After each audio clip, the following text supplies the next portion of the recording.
The Supreme Court on Monday declined to take up an appeal from former Trump campaign advisor Carter Page, who sued former FBI officials over flawed government surveillance he faced during the investigation into Russian interference in the 2016 election.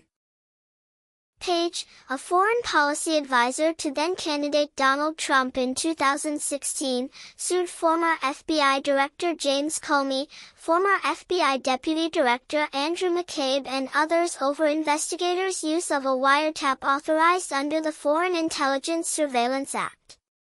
A Justice Department Inspector General report later found that the process used to obtain the FISA warrant was based on a series of mistakes and errors.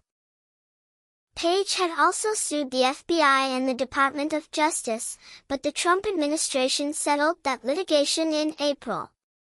What remained on appeal was the part of the litigation involving FBI officials who worked during President Joe Biden's administration. Lower courts rejected Page's litigation. A federal appeals court in Washington, D.C., concluded that a 3-year statute of limitations barred the suit. Page appealed to the Supreme Court in December. The High Court rejected the appeal in a brief order with no comment. Justice Ketanji Brown Jackson did not take part in the deliberations. Page argued that the clock on the statute of limitations should be started ticking with the Inspector General's report in 2019. Page sued in November 2020. He argued that the appeals court decision meant that such lawsuits would fall into a catch-22, that such claims will either be dismissed as too speculative or as time-barred.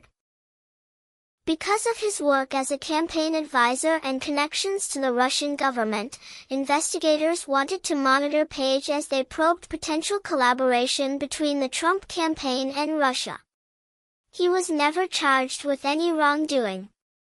Special counsel Robert Mueller's final report highlighted Page's pre-campaign contacts with 2 Russian intelligence officers, a trip he took to Moscow in summer 2016 where he gave a speech that criticized the U.S.